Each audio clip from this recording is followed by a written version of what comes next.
What's up, everybody? Welcome back. Face Off Sports Network. I'm your host, Anthony Servino. Follow me on X at The Real NFL Guru on a Football Monday. Back with me, as always, Steve D'Angelo at Fantasy Savvy, Pete Nova at Supernova 38, Reaction Monday, NFL Week 2. When we think we know what we're talking about, another NFL week happens and tells us we really don't know what the hell's going on in this league. But let's get right into it, guys. How are we feeling after 2 weeks of real football? Yeah, what's up, man? What's up, Pete? Good to be with you boys today on a Monday.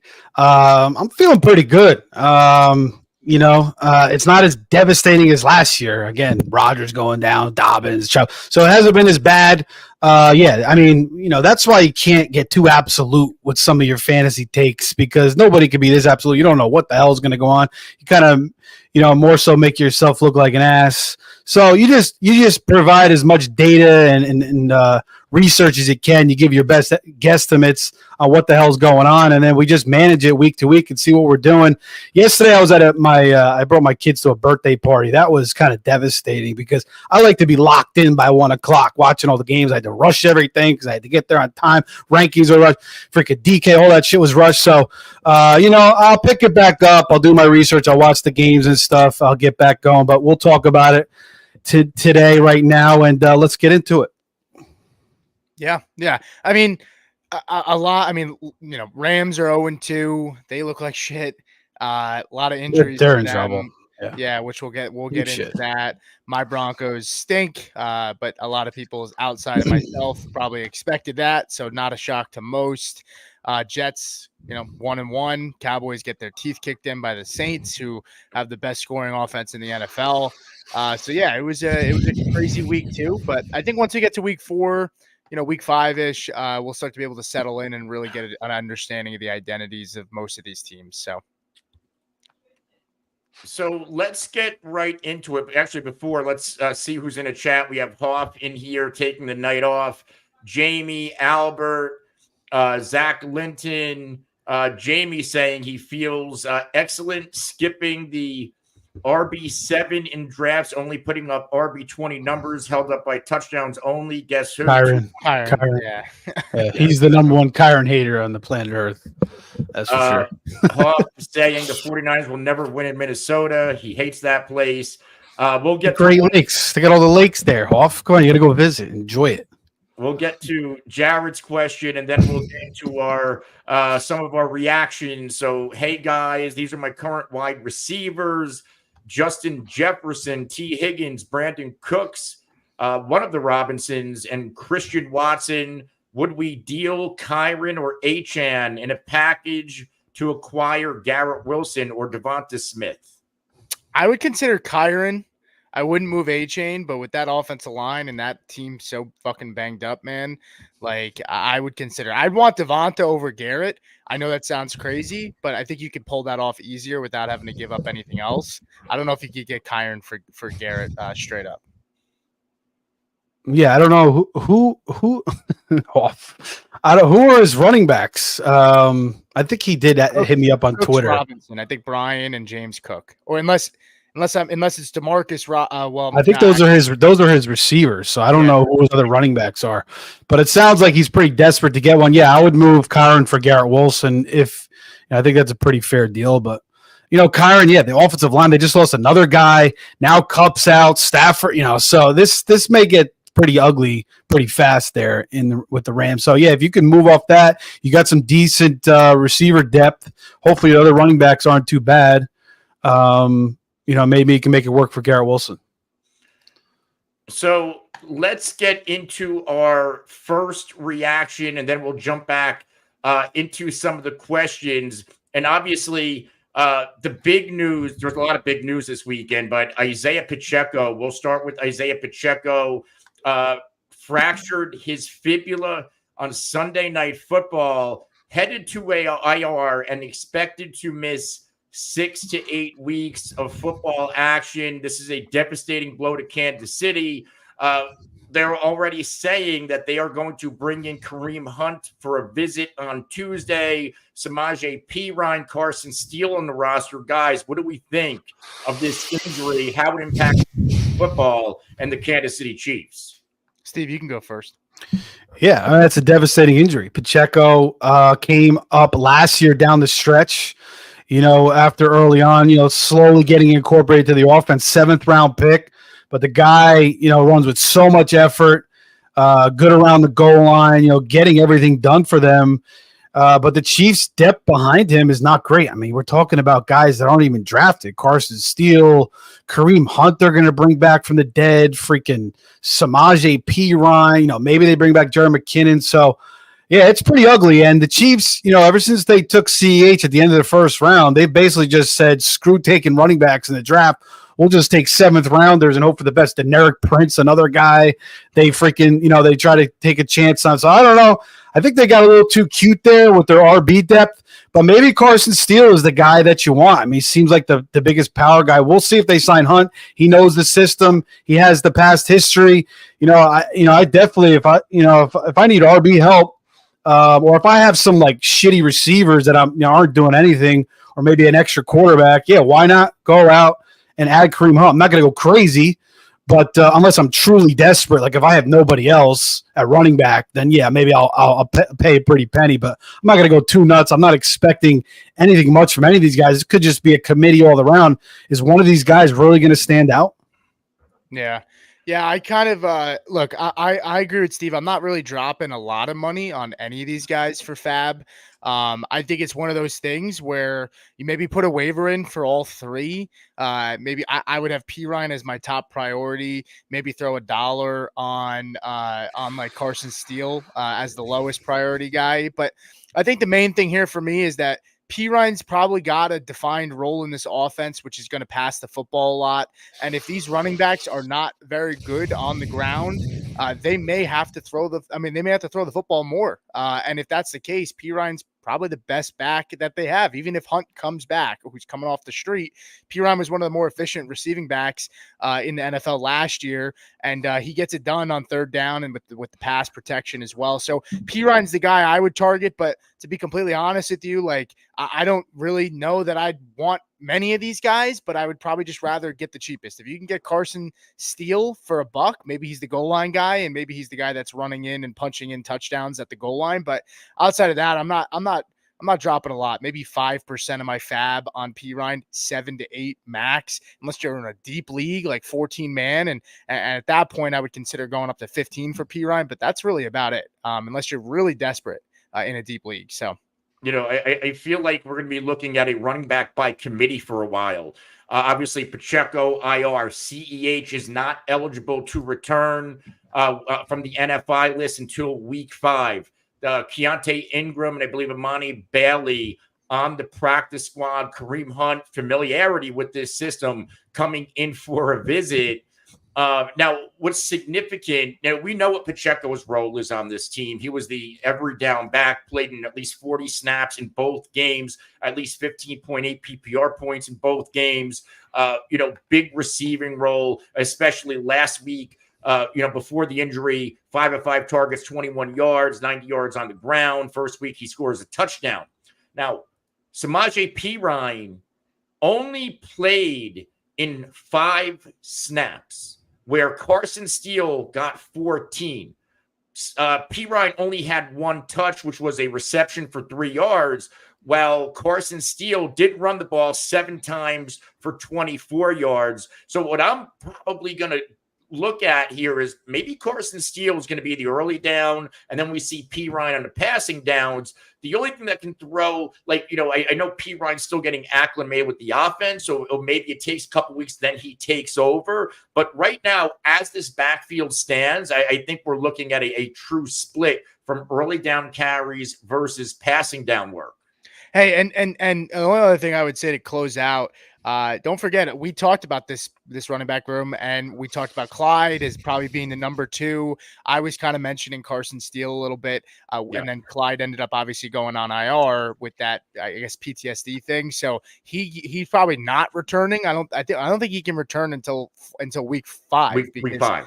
Yeah, so we know he's possibly gone, and don't be surprised if this team brings in like a Jerick McKinnon. The guy knows the system, right? And like what is he doing right now?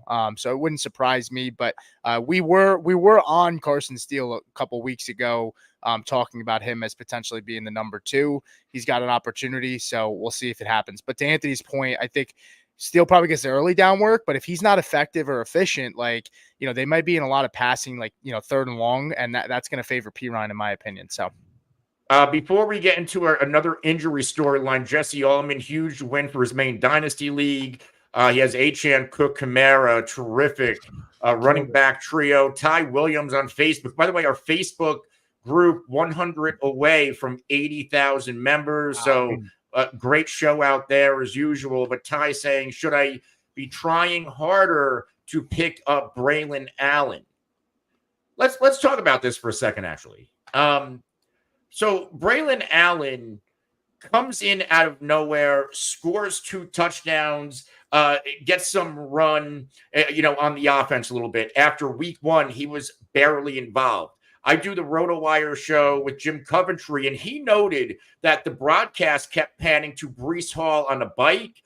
Could have been cramping. He is showing up in the injury report. So, I would pump the brakes. I don't know how you guys feel about Braelon Allen, but I'm not rushing. I don't think this is going to be a long-term, Braelon Allen's going to cut into Breece. Breece, in my opinion, is the guy here. I think the Braelon Allen pop scores were more of, Breece was a little bit banged up or he had cramps and had to come out of the game.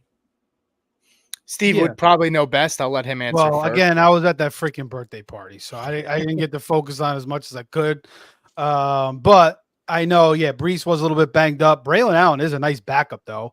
Talented back out of Wisconsin. The Chiefs could have certainly be using him right now, but they figured they'll just go with Carson Steele and Samaje Perine. But anyway, I think that Braelon Allen, he's definitely somebody you could add. If you're a Breece Hall owner, 100%, depends who you're dropping. Again, a lot of teams have waste. I try to make moves every single week, and sometimes I drop guys that I'm a little impatient on, but I'm always trying to just add more talent every single week, always trying to make moves, cut dead waste. Sometimes maybe I'm a little impatient, but just kind of go with my gut, man. I think Allen, if he ever gets a starting role, he could be very, very solid, but it depends who you're dropping. Could he get a little bit more usage based off what he showed now? Yeah, that's possible too, because they're kind of devoid of talent. Tyler Conklin's not doing anything. Mike Williams got an ACL. Lazard stinks. It's Garrett Wilson and freaking Breece Hall. And, maybe they use Braelon Allen a little bit. Maybe some, more 2 running back sets. Maybe they line up Breece out wide. Maybe they give Braelon Allen some more opportunities. So I don't mind adding him. It just depends what you cut. And, most teams, I would think, have some trash to cut. So, I don't mind stashing him, especially if you need running back help.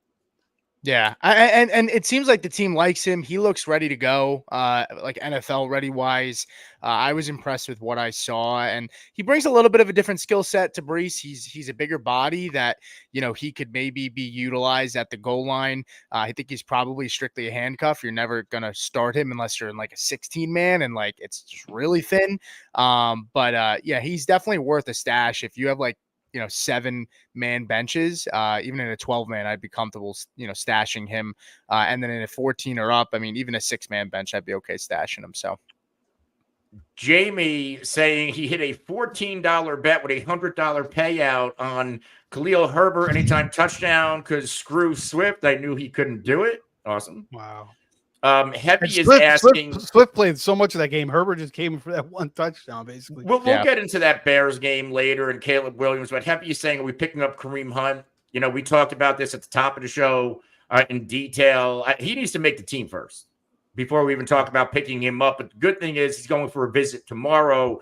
We will be live tomorrow night, same time, diving deep into the waiver wire. Let's get into our next reaction, and then, of course, we'll get back into questions. And this one is Cooper Kupp.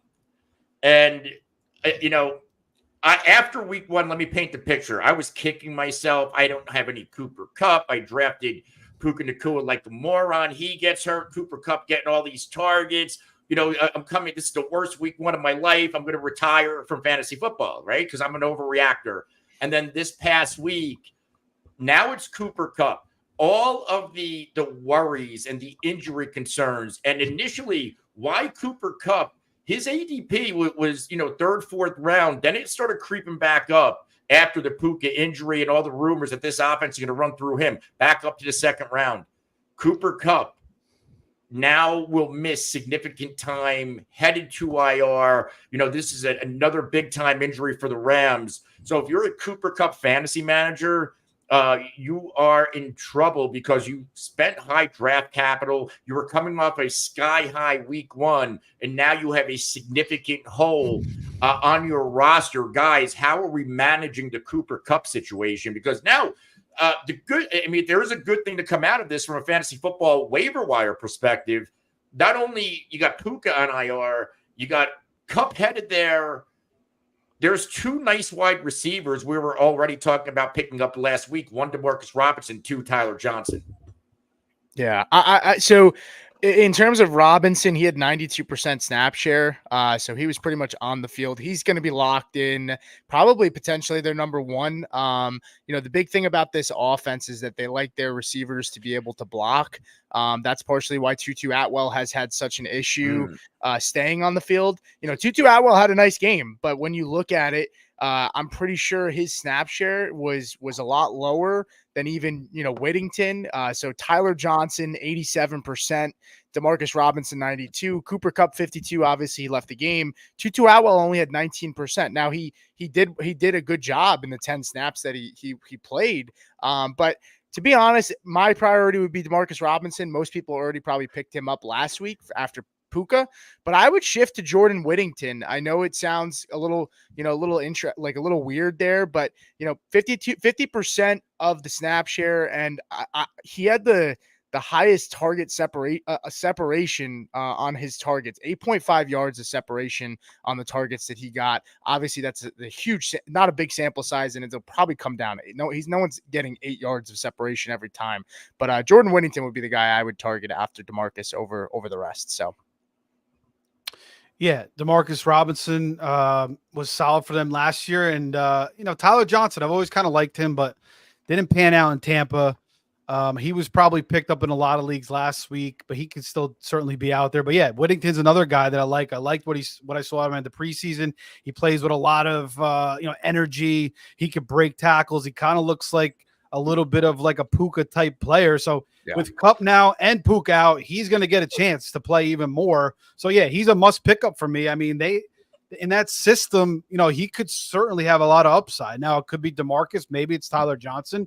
But yeah, I would go after all these guys right now and just whoever you can really get. But I would say Whittington is a little bit exciting to me. And then DeMarcus, I'm a little bit less excited about Tyler Johnson. Me too. No. Let's start here. Now, when Steve, throws a name out there, right, I would listen. He threw out Rashid Shaheed 2 years ago. I didn't know who the hell the guy was. He threw out, Khalil Shakir. So Whittington, I'm going to go pick him up myself because Steve seems to find these diamonds in the rough. But, you bring up DeMarcus Robinson. He's only 42% rostered in Yahoo leagues. So if you weren't prioritizing him last week after the Puka Nacua injury, you should be after this Cooper Kupp injury. And this is not the first ankle injury. If you go, I'm looking at player profile or injury history. This is his third ankle injury dating back to 2020, preseason 2020, no time missed. Right ankle high sprain or high ankle sprain in week 10 of 2022, 4 games missed. And now this ankle or an ankle injury in 2023. And now this latest one that's going to keep him out. So this is a recurring issue for an aging wide receiver. And I like DeMarcus Robinson the most. And, of course, leads the team in snaps, all wide receivers last week, 48, Tyler Johnson, 45. And he was unimpressive. But this Rams offense overall was unimpressive. Offensive line, banged up. You got the 2 top receivers banged up. This Cardinals offense or the Cardinals defense after Matthew Stafford, who didn't really look like himself. And really the Cardinals offense, I think they came out and punched the Rams in the mouth to the point where this game was over, almost like what happened at Dallas with the Saints. You punch some of these teams in the mouth and just like Colin Cowherd said, you're knocked out in the first round. They can't come back from it.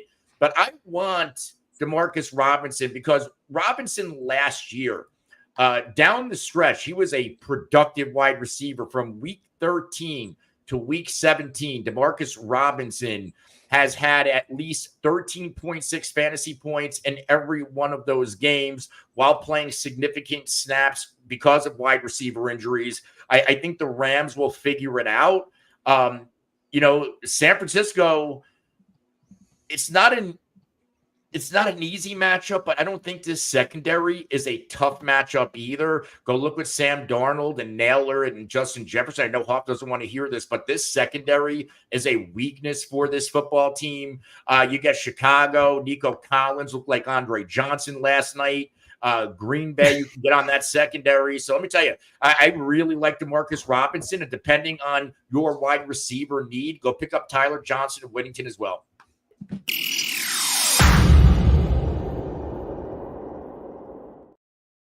So I know that's a little bit of a surprise, but Adam Schefter. Can we get the total? The current affair drop. I like that. Here, I'll drop it again here.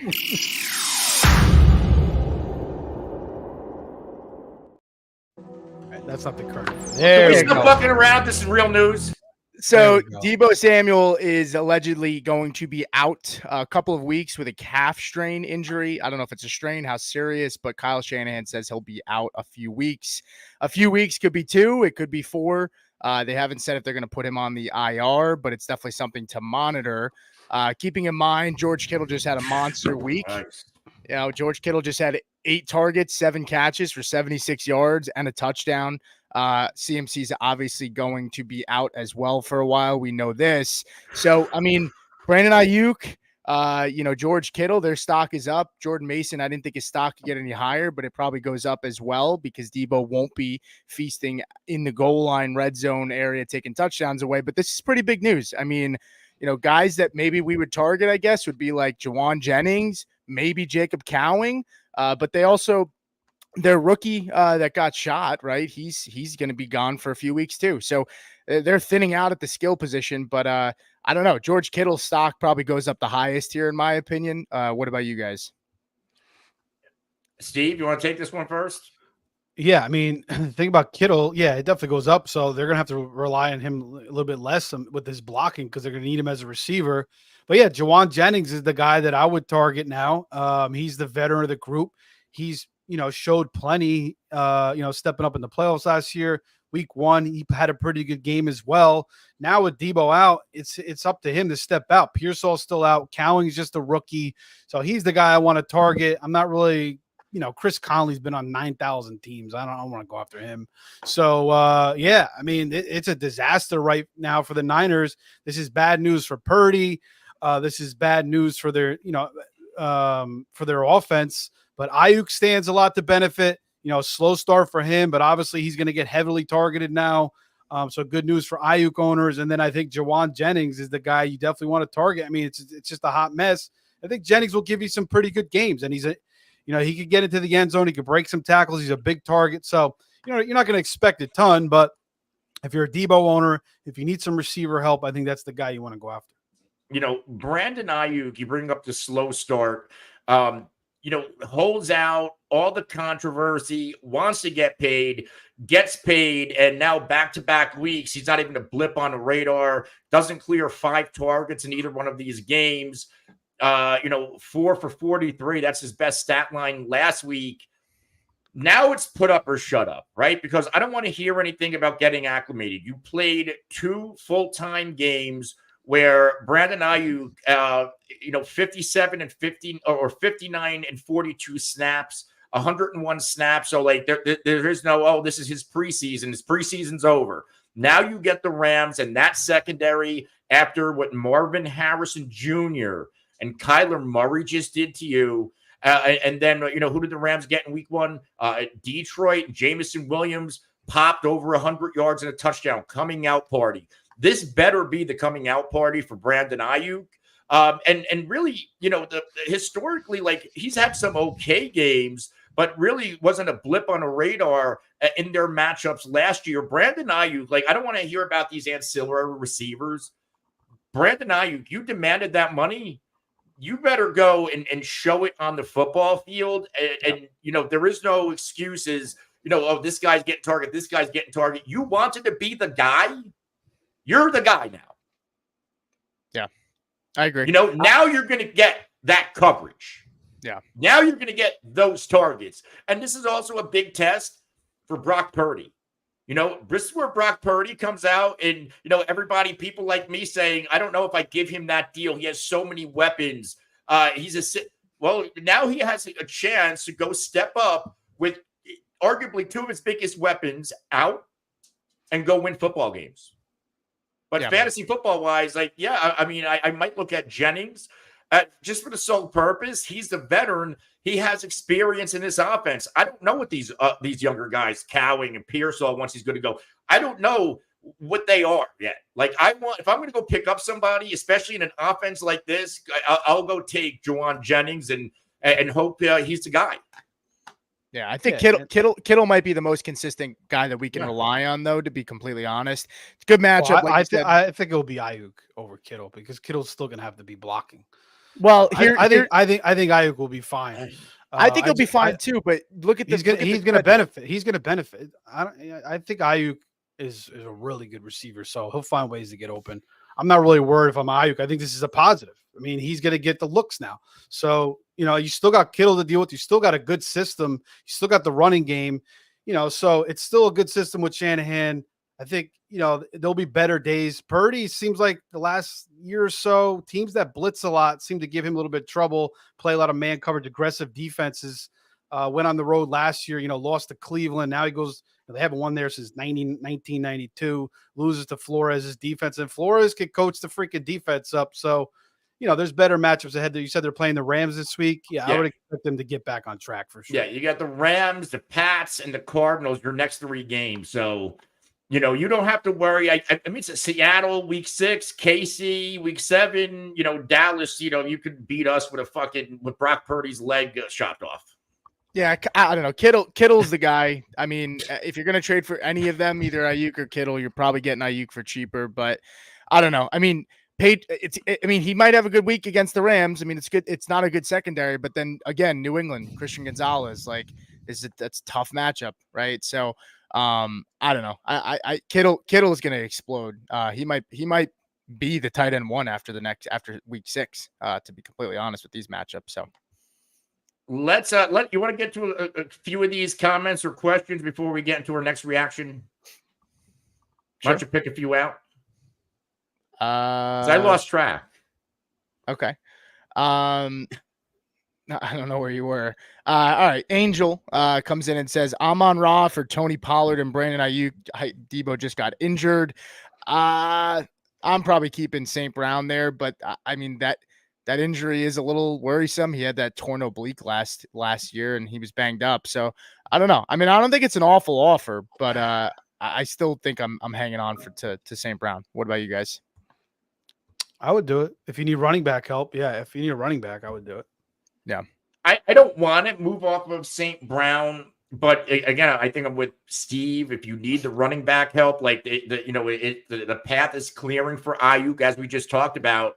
And Tony Pollard, back-to-back games, at least 16 carries and 3 receptions last week, topping off with over 20 touches. Tajay Spears, I think he might be a little bit banged up. And snap-wise, he only played 19 to Pollard's 41. So I think I make this move. And, there's a little bit of a concern that to me, Jameis Williams might be the alpha in Detroit. So if I'm in Amon-Ra, LaPorta, you're panicking. Certainly. Yeah. Well, I mean, then at this point, we might as well just move into LaPorta since we were going to talk about him, and it kind of goes hand in hand with this.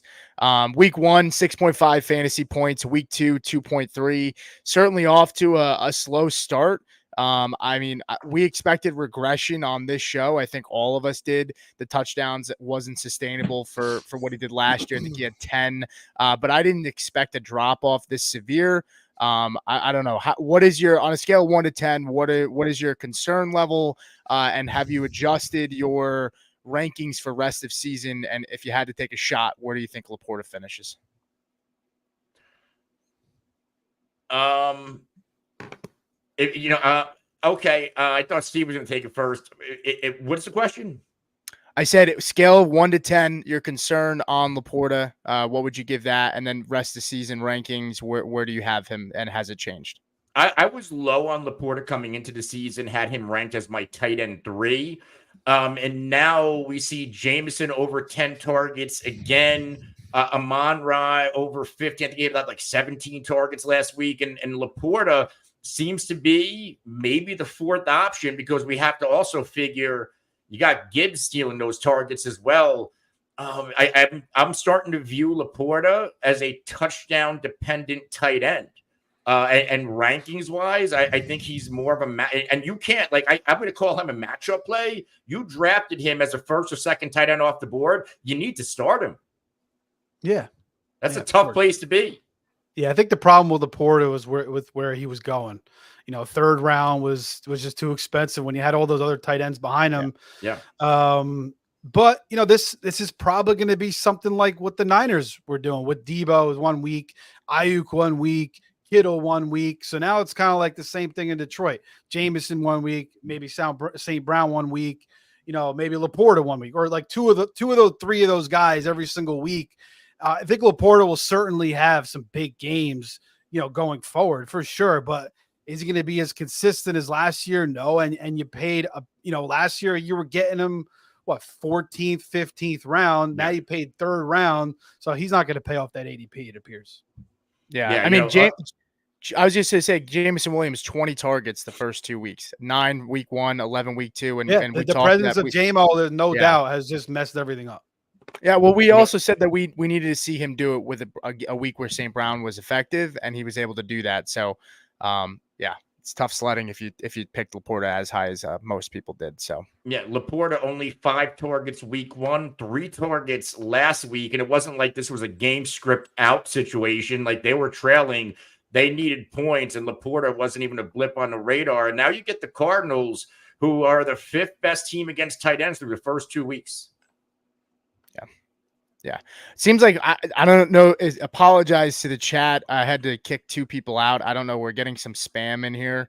I removed them, but another one came in. So sorry about that. But if they come back, we will drop them out. So a lot of comments about Brock Bowers in the chat. And you could say maybe Brock Bowers is better than LaPorta the rest of the way at this point. We'll see.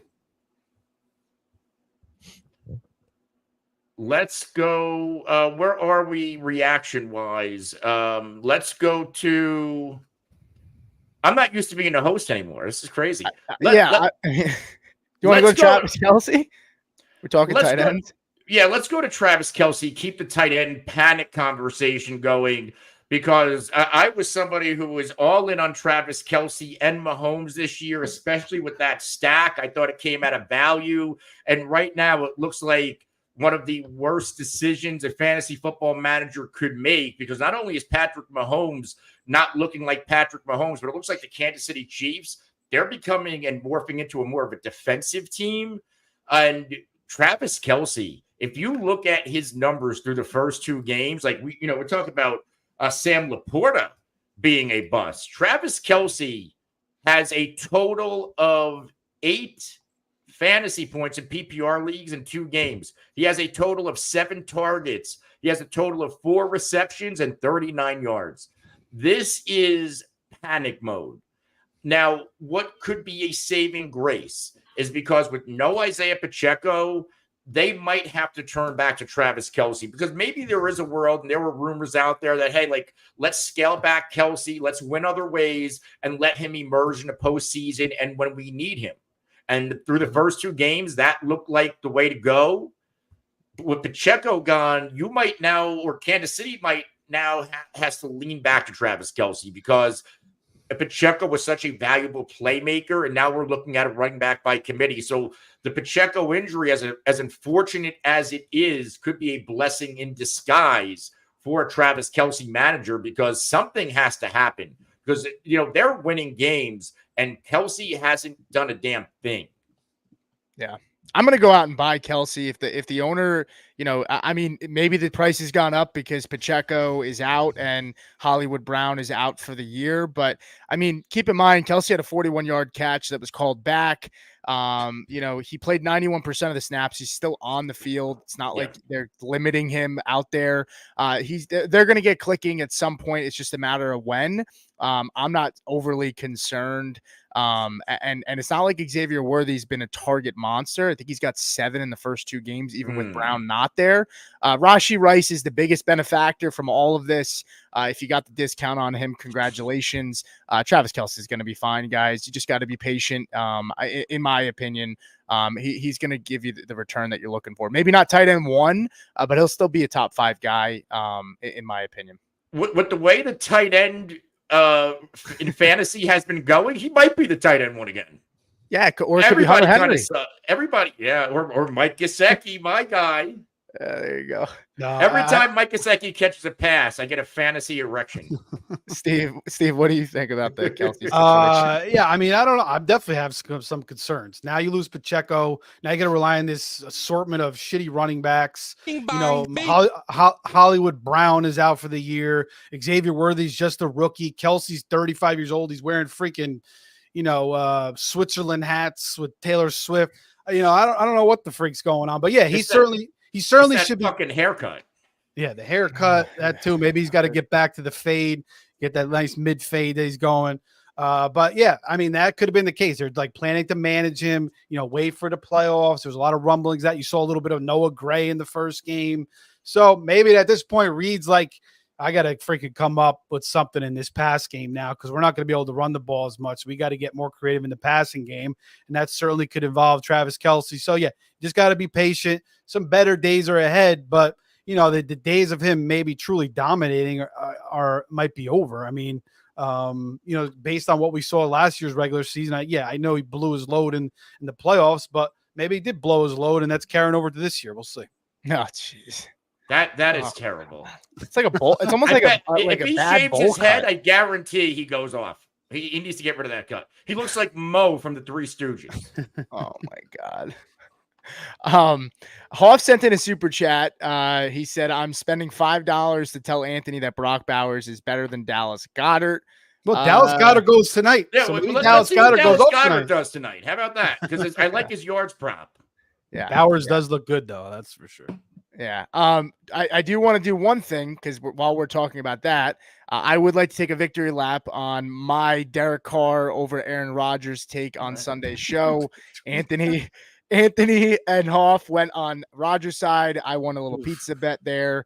So Derek Carr, I do think it's a good chance to segue into Derek Carr and that offense as a whole, because I do have an interesting question. It's in regards to Chris Olave and Rashid Shaheed. And I think this is a good topic to discuss because we did have some Olave questions in the chat.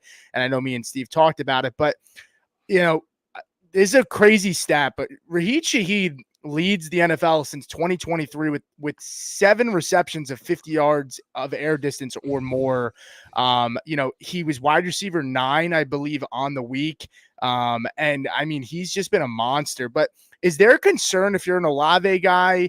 And is there a world in either of your minds where Rashid Shaheed ends up being the better receiver in fantasy in this offense this year?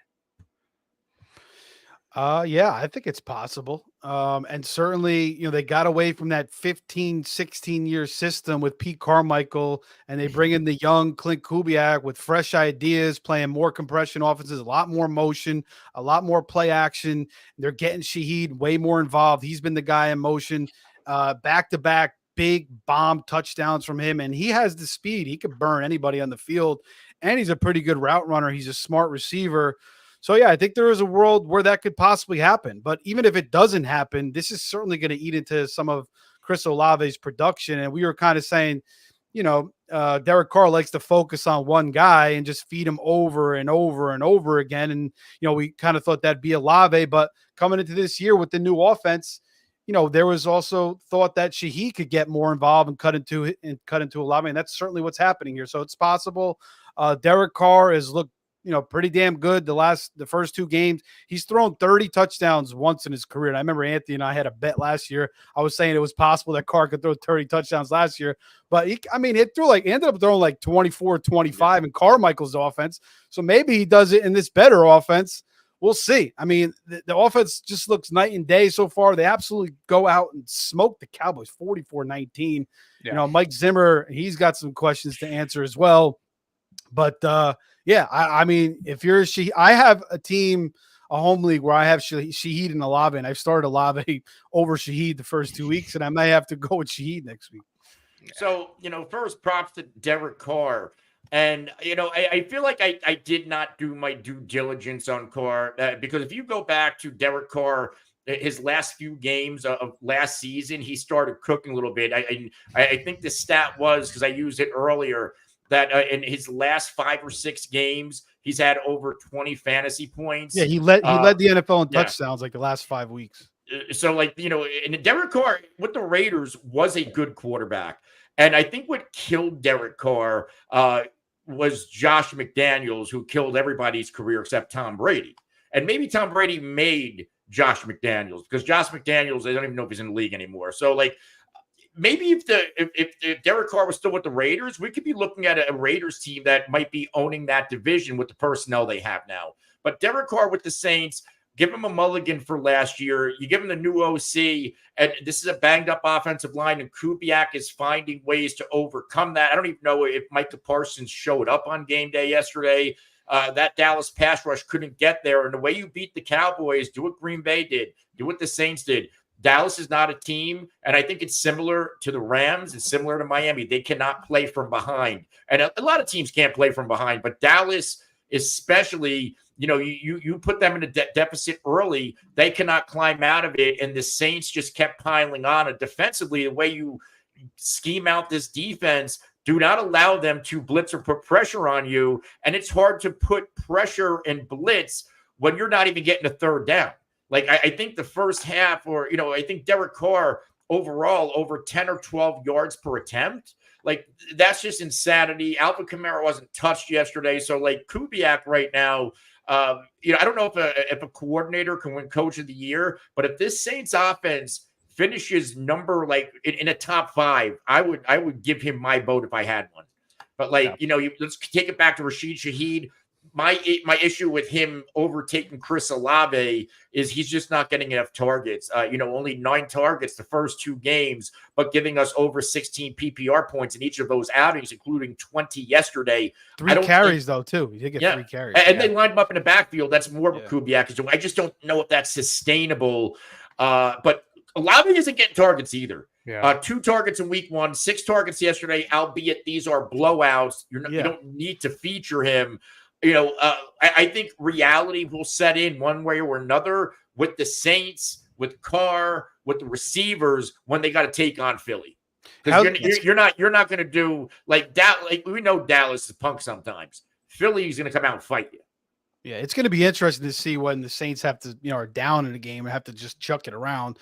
Then you're going to see those Olave stats go up, obviously, and maybe, obviously Shaheed as well. But as far as Kamara, this is his highest yards per carry since 2020. 3.7, 4.0, 3.9 the last 3 years, and now this year so far, 5.7. So this looks like freaking Kamara in his rookie season right now. Well, and keep in mind, Kamara, I saw a crazy stat, and the worry about Kamara, and I don't want to dig too deep into Kamara, but, the part of the issue was the injuries, and the offensive line was projected to stink. Yes. And he was only touched behind the line of scrimmage 2 times yesterday. Kamara was 5th in rushing yards over expected with 115 yesterday.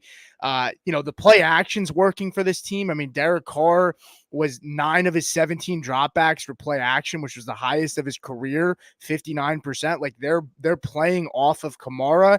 And if Kamara is running like we saw yesterday, it's only going to help Carr and this offense. And if they can keep working off play action, which is a Kubiak special, his father, Gary Kubiak, he loved playing off of play action. That's gonna help the receivers. It's going to help Carr.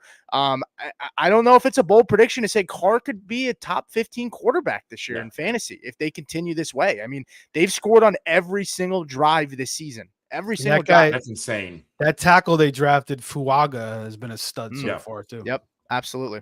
Let's go to some bad news. Bryce Young. I don't know if it's bad news or good news. And bad news for Bryce Young, good news for Carolina Panthers fans. But Bryce Young has been benched. It only took 2 games. David Canales said, I've had enough. And this needs to happen, right? Because Bryce Young, through the first 2 years or year and 2 games of his NFL career, he looks like, I don't know, like Josh Rosen 2.0 when it comes to quarterback bust, Jamarcus Russell when it comes to quarterback bust. Like, this guy doesn't get it. It looks like the NFL, is in one atmosphere and he's like in purgatory. Like, he does not belong in the NFL. I don't know if it's game speed. I don't know if it's his size. Like, I get this is a bad football team, but Andy Dalton could potentially come in. Like, if Andy Dalton comes in and wins this week, I think that's going to tell us that Bryce Young is not an NFL quarterback. Well, Andy Dalton played last year in a few games, and he looked better than Bryce Young. Yeah. And I had high hopes for Bryce Young. I thought he was going to be a pretty good pro. And I liked his release, like the way he moved around in the pocket. But I really do think it's something with that size. He's like, he just can't see, and then he gets flushed out, and he's not fast enough to get away from pressure. And he's like trying to throw on the run, and he's missing guys by like 5-10 feet. And it's just been ugly. I watched that game yesterday. I didn't see this week's game, but I watched last week's game in entirety. In the first pass, he overthrew Deontay Johnson by like 10 feet, got picked off. So it was a horrible debut. So, yeah, I mean, Canales, he's watching the tape. He's watching Bryce Young struggle against pressure and struggle with his mechanics, and he just wants to get some positivity for this football team, especially in his rookie season as a coach. And, they bring in Deontay Johnson, who's a very formidable receiver. He's had a lot of success in this league. Maybe Xavier Legette benefits a little bit, and Adam Thielen benefits a little bit as well. Maybe the run game benefits, but you need to do something. You got to sit Bryce down. You don't want him to continue to things to get worse. Maybe he could benefit from just sitting down a few weeks and learning from Dalton. But yeah, I mean, right now this is Dalton's job, and I think it's just an overall benefit for the entire offense. But I still don't want to use any of these guys until I see something. Honestly, I think Deontay Johnson is a huge buy low candidate for me. He was, a lot of people faded him. I have no shares of him at all. I have a couple of shares. Yeah, I mean, I figured because you looked at Thielen last year, and Thielen was killing it, and that was with Bryce Young. I mean, he had so many. He ended up terrible, but I thought that would be Deontay this year. Yeah, I mean, look, the offense is utilizing him, though. I mean, he's got 12 targets, 6 for game 1, 6 in game 2. Bryce Young, for what it's worth, this offensive line was blocking for him. He had the 3rd best pass blocking grade for his offensive line in week 2. Bryce Young just wasn't getting it done. Andy Dalton, he's not going to probably win a ton of games, but he can get the football out, and he was only sacked in 2 games last year in the 3 games that 2 times in the 3 games that he played. Bryce Young was sacked 3.8 times per game last year. Dalton's going to get the ball out quick. Deontay Johnson's a great route runner, and he's going to honestly, I think Chuba and Deontay Johnson are great buy lows right now if you need the help. I think the game script's going to allow them to catch a lot of passes. Miles Sanders still mixing in. Then you got Jonathan Brooks coming back maybe in a couple weeks. So. But what is Jonathan Brooks really going to be rookie year dealing with the injury? Like, this team's not going anywhere. They're probably going to want to use him. I mean, they want to get some positive. You're going to run the Chuba Hubbard. Yeah, but even if they use him, this offense stinks. And Chuba, I mean, this defense stinks. Chuba's a good pass catcher. Like, I think there's still a role for him there, and you probably get him for nothing. Yeah, but if you think Brooks comes back week 5, again, it was a clean ACL tear. Yeah. He's going to be, they'll probably slowly work him in, but by week 10, he just could be the full blown running back. To Pete's point, I guess Deontay Johnson's a buy low. He's only had 6 targets in each of the 2 games start the year. Under 19 receiving yards in both of these games. And, we did a Deontay Johnson video this offseason, and people are commenting it today. Great call, guys. One of my takes on Deontay Johnson, he was a high floor receiver in Pittsburgh with Kenny Pickett and Mason Rudolph, and it can't get worse. it got fucking worse. Like, did anybody here, if you polled people honestly, did you think Bryce Young was going to be like a downgrade from Kenny Pickett and Mason Rudolph? No. So, yes, of course, Deontay Johnson, at his cost, we would get at least what he gave us in Pittsburgh. Yeah, we saw what Thielen did last year. He was fucking going off with Bryce Young, so it made sense. But, like, it's just. Look, for what it's worth, the reason I say Andy Dalton, he didn't take a lot of sacks last year, and with Chuba Hubbard, he had 5 targets last week in a negative game script that they're going to be in the negative game script a lot this year. So I'm not saying Chuba's going to be amazing, but in deep leagues, I mean, he's totally worth a dart throw in my opinion. I've drafted a lot of Chuba Hubbard. I'm not getting rid of him, but I don't know if I'm going to go out of my way to pick him up.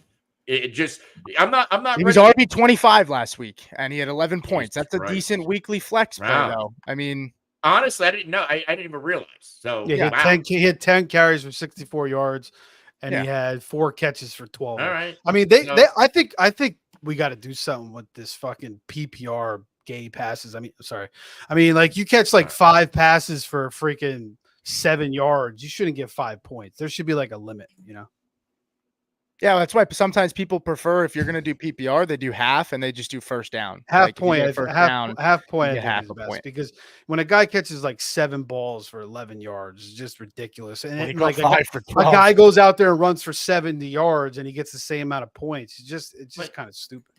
Yeah, I agree. Listen, he can't even see over the podium in this picture. Oh God. So there goes that. Let's go to a real football player. Let's go to Nico Collins. and this is one I can't wait to talk about, because Nico Collins, I was all in on this guy this year. Now, granted, I was never a Nico Collins. I didn't understand the Nico Collins hype until last offseason. At his cost, CJ Stroud, like, why not? I bought in, and he ended up being a league winner for myself and a lot of people. This and when you really watch Nico Collins play, my comp is Andre Johnson.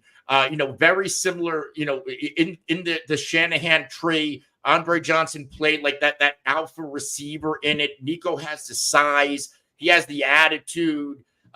He's a playmaker. He literally does it all. And, I never backed off of Nico, even when they brought in Diggs and all the tank held. And you guys know, I was all in on Nico this year. And through 2 games, Nico Collins, you can make a case that he looks like a top 3 to 5 receiver in the NFL right now. He looks uncoverable. This is a Bears secondary that, I respect a little bit. And they do a good job. I don't even know if Diggs did anything last night. Tank Dell was kind of erased. But Nico Collins took this game over, scored I believe the game's only touchdown. What do we think about Nico Collins? Because I feel like this guy next year, he's a back-end first-round pick. Yeah, I slept on Nico last year for sure. I totally overlooked him. And that just goes to show you, when you come into the, when people are talking about certain guys or whatever, you don't have a good info on guys, you just can't leave any stone unturned. You got to look into every single freaking guy and make your own decisions. But this year I didn't really sleep on him. I was, sitting in the second round.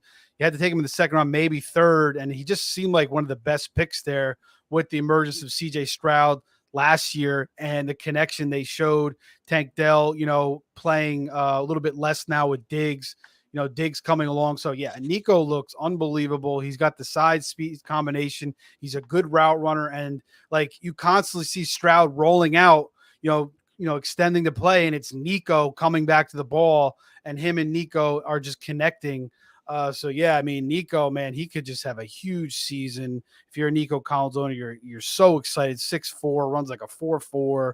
So yeah, I slept on this guy. I'm glad I have a decent amount of shares, and it looks like lights out. And he's running the deep routes. Diggs is still running those short little routes.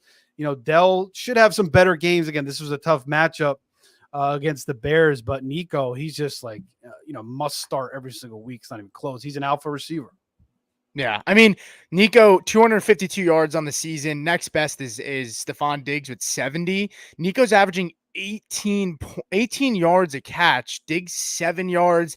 Dell, to Steve's point, I think Dell's a really nice buy low. He's going to be fine. 11 targets in 2 games. Like, I don't mind it, but my spicy take is I think rest of season, I think Nico Collins is going to finish ahead of Garrett Wilson. I think the situation's better. Yeah. I don't think it's that crazy to say that. I think Garrett Wilson's going to be fine too. This is not a knock on Garrett Wilson. It's more of like, where is the respect for Nico, even in dynasty rankings? I mean, Nico Collins is not even in the top 10 when you look at most dynasty rankings. I don't really understand it. Nico, like Anthony and Steve said, he's an alpha. I mean, 18 yards a catch. Like, this guy. I mean, the only thing I worry about with this offense is the pass protection, which we saw was an issue last night. So that's the only thing that could get in Nico's way is if Stroud regresses a little bit, because that pass protection doesn't hold up. But I do think Nico has a chance to be top 5, maybe not top 5, top 6, top 7 rest of the way.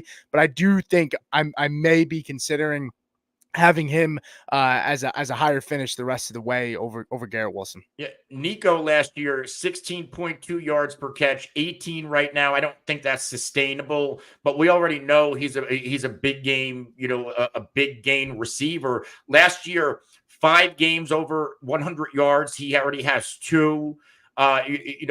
We are worried about, or at least I was, how much volume he's going to get in this offense. Right now, he's dominating targets. Like Tank Dell, 7 and 4 targets to start the year. He had -3 receiving yards last night, 3 of 16 rushing. Stephon Diggs, this is what I warned everybody about. If you take away those 2 receiving touchdowns in week 1, he has a mediocre stat line. And yesterday he had that week 1 stat line minus the touchdowns, 6 targets exactly like in week 1, 4 for 37. Week 1, he was 6 for 33 and 2. So like, and the ADOT, I don't think it got much better.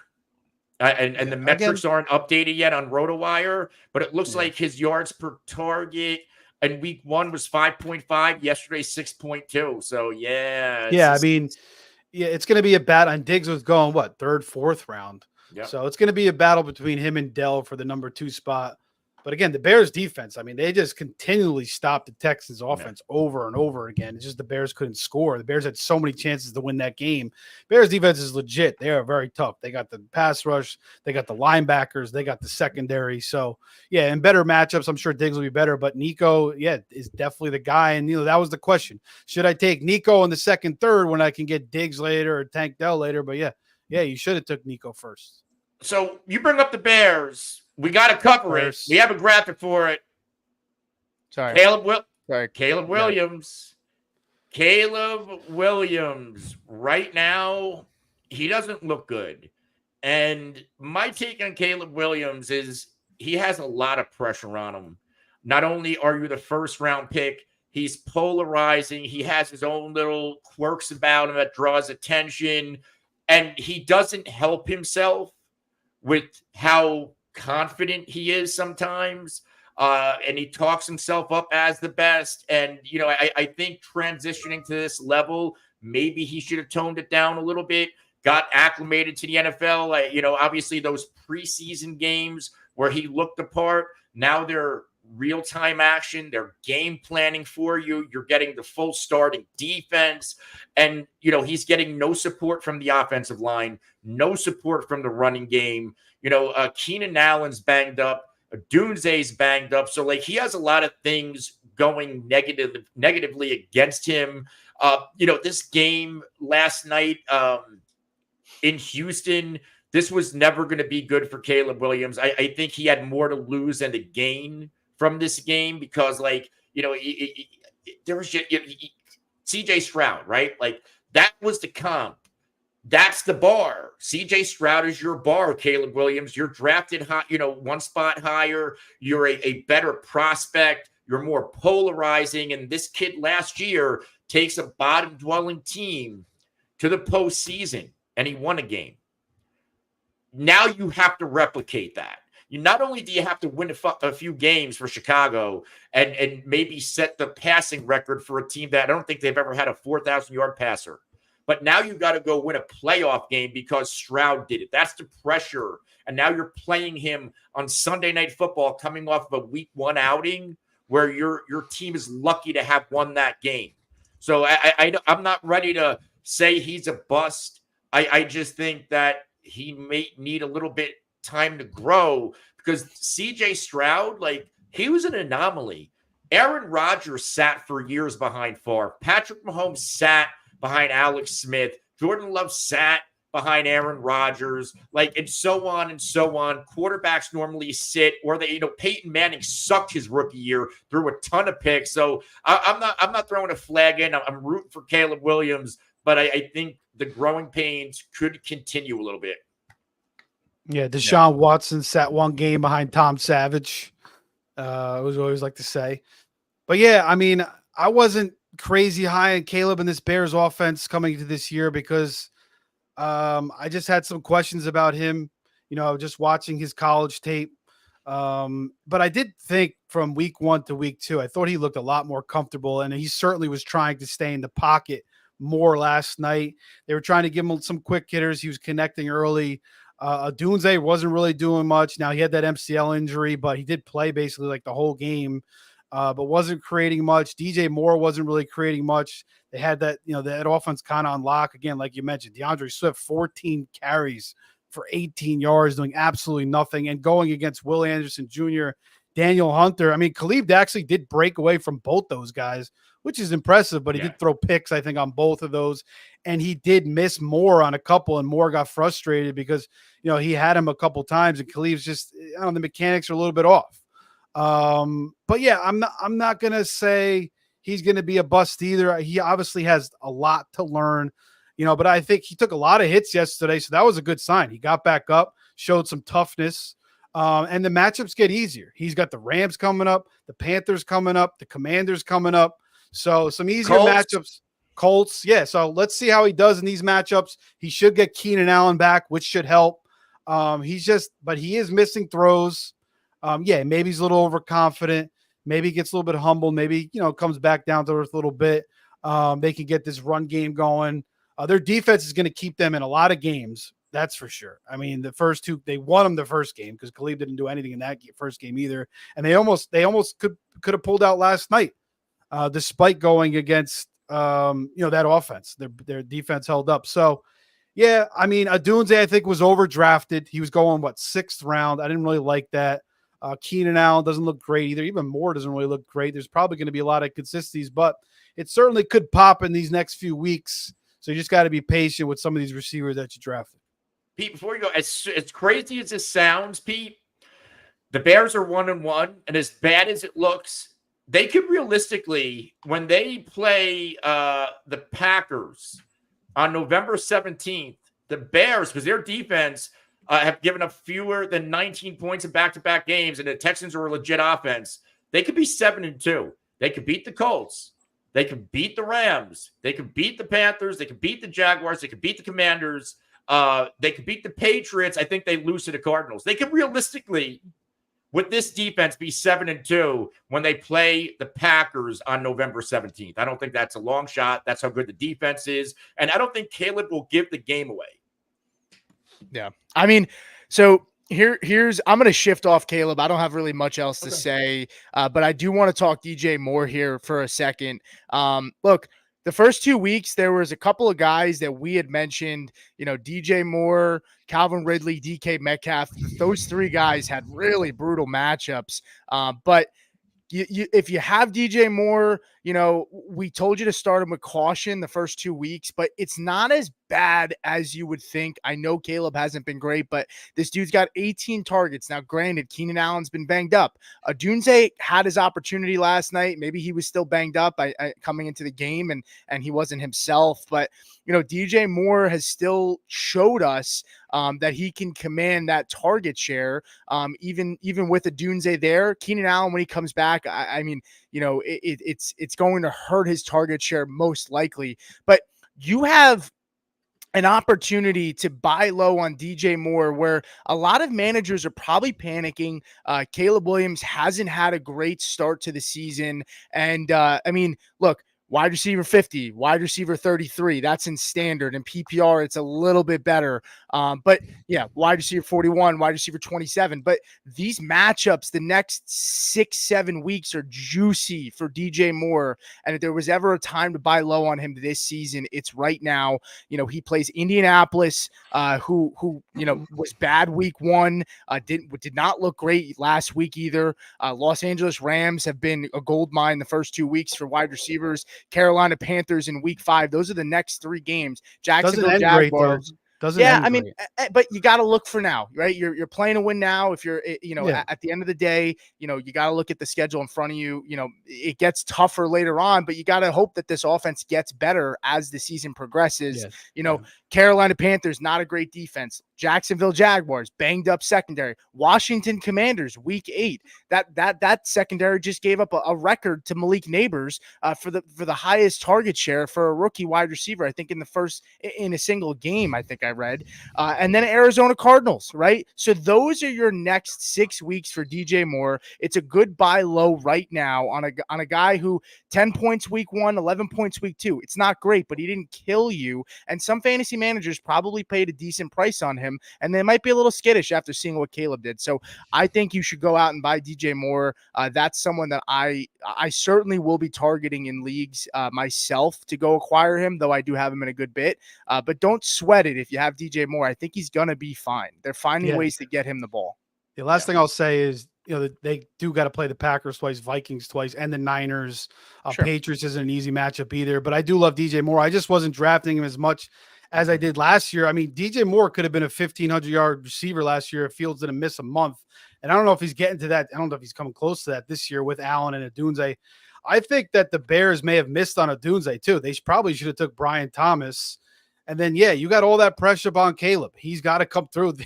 They replaced everything for Caleb. He is supposed to be the one. So it's just insane there in Chicago to see how this is all going to play out. But we just got to be patient and hope Caleb just gets things going at some point for the Bears fans' sake. Because otherwise, you're going to get those Tyler Badgett calls coming pretty soon. Hope not. I think we have one more reaction. Then I guess we can knock out some questions and start wrapping up. We do have a game tonight. What is the last one? Did we have the last one? We got them all. We said either Mixon or Marvin Harrison. We could touch on Marvin Harrison if we want. I don't have notes prepared on him. I'll go quick on Marvin Harrison. Go ahead. I watched week 1 routes. It looked terrible. Like he wasn't even running fast. He had like the slowest mile per hour, the lowest ass. But he probably maybe was just whatever. It was just a game that maybe he was just not getting the ball. Who the hell knows what happened? The Bills. Again, McDermott, look what he's doing. Anthony brought that up last week. Look what they did against the Dolphins, too. So McDermott knows how to coach it up.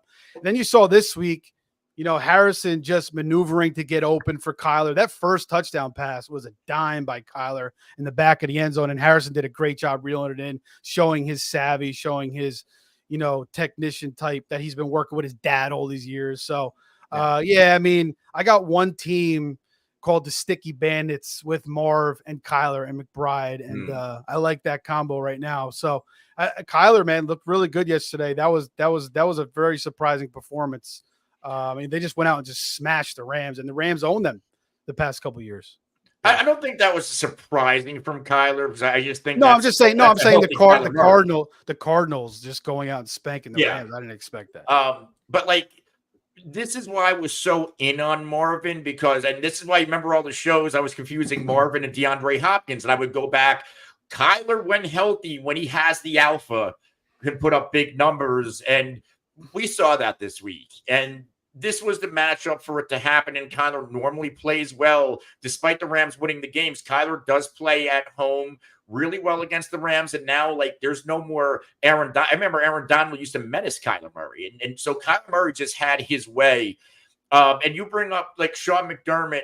I thought Sean McDermott was a really good defensive coordinator, but coming into this year, I said he was on a head coach hot seat. I thought this defense in Buffalo was going to be a hot mess. Just for the record, I was not in on this Buffalo defense this year or McDermott, but it looks like, things could be turning around with all the turnover and the younger players.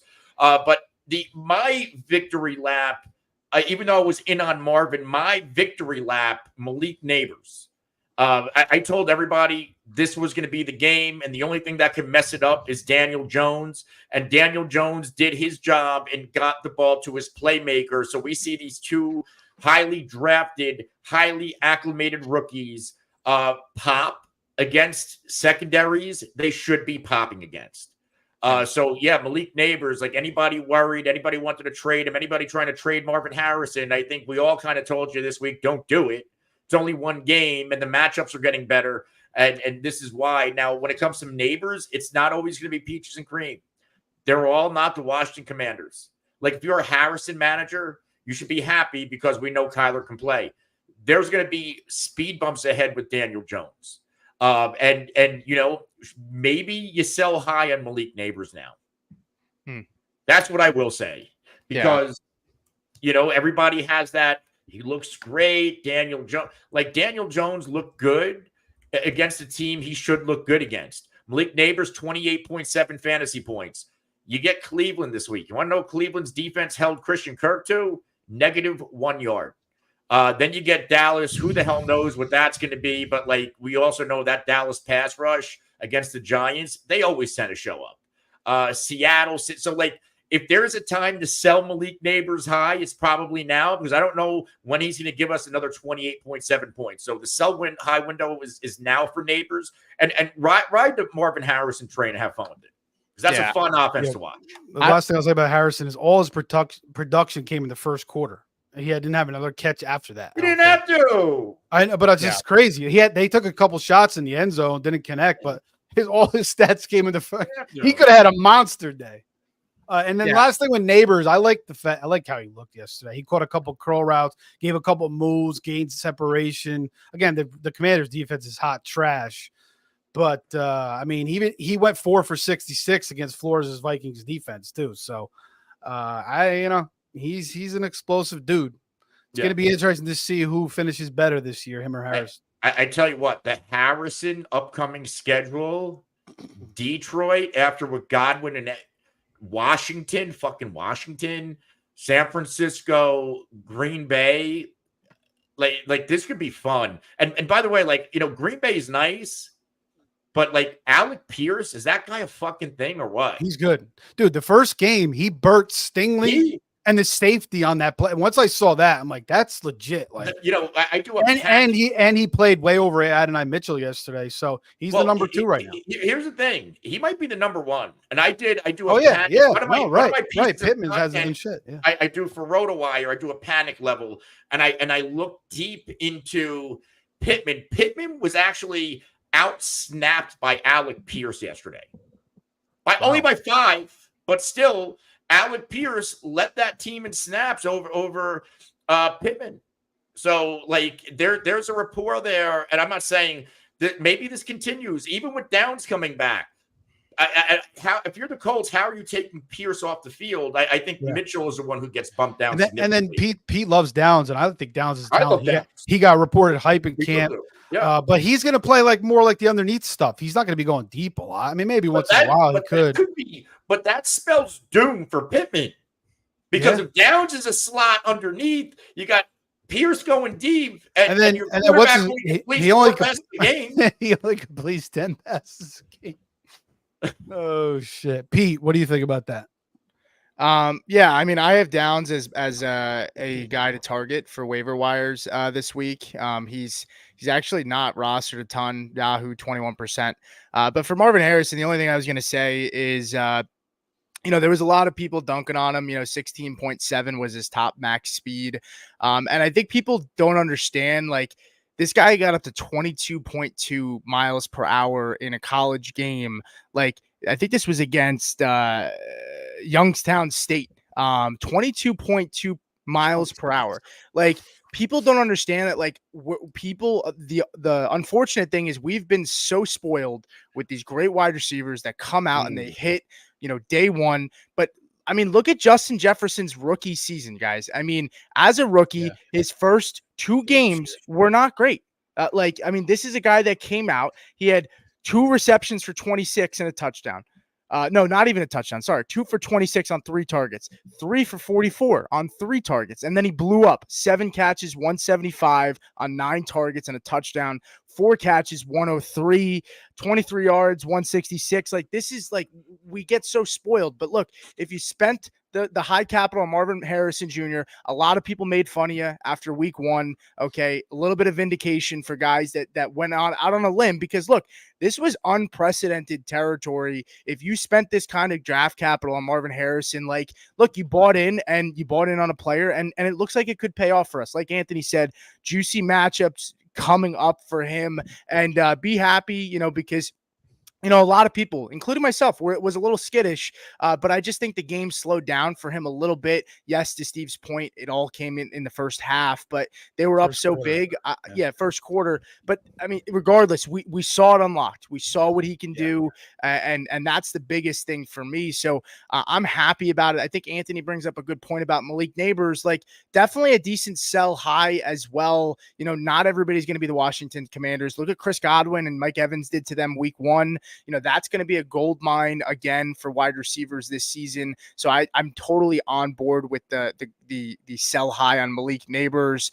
But yeah, a great week overall for the rookie wide receivers. And the one thing I wanted to just leave us off with on this and then close out that topic is, fantasy football, it is changing. It's trends, right? Things continue to evolve.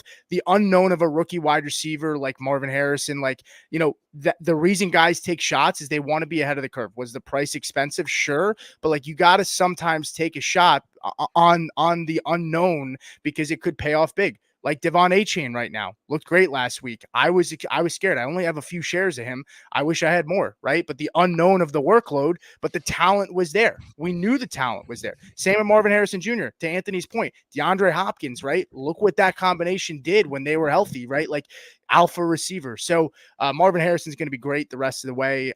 Super happy to see that. And Malik Neighbors definitely a buy low, a sell high. And then Josh Downs, yes, I'm definitely targeting him. He's been on my IR in a bunch of leagues, and I think he's definitely a guy that can help open up this offense that's looked pretty gross the first 2 weeks. Yeah, I don't know if Neighbors is definitely a sell high, but I mean, I'm not saying you have to sell high, but I think the return could be pretty good. You're not just selling them to sell them, but like, there are people out there that you could get a good return. If you're willing to get somebody to overpay, that's the kind of the situation I'm trying to paint the picture of. If somebody's willing to overpay, they like the rookie hype. There's some people, especially in Dynasty, will overpay for that. I didn't draft a lot of Neighbors or Harrison just because they were going so high. I mean, Harrison, I took him one league at 12th or 11th overall, and I didn't feel great about it. Yeah. And we'll see. We'll see how it ends up for these two guys. But certainly these rookie receivers come into the league every single year, and they just continue to be really damn good. Let's start wrapping up. We have a game to watch. Anybody with waiver wire questions, roster questions, trade questions, we'll be back live tomorrow. Tomorrow night with the waiver wire week 3 show. We'll also be dropping our waiver wire video tomorrow that covers all the positions. And we have our defense special teams streamers video, which is our first start sit video that also drops tomorrow. So we'll be having clips out, reactions out. We start a new week tomorrow here at the Face Off Sports Network. Anybody have action tonight? Good luck, fantasy-wise. Good luck in your matchup. Plus the points. No? Said Falcons plus the points tonight. For Steve, Pete, and myself, this is the Face Off Sports Network. We'll see you tomorrow night.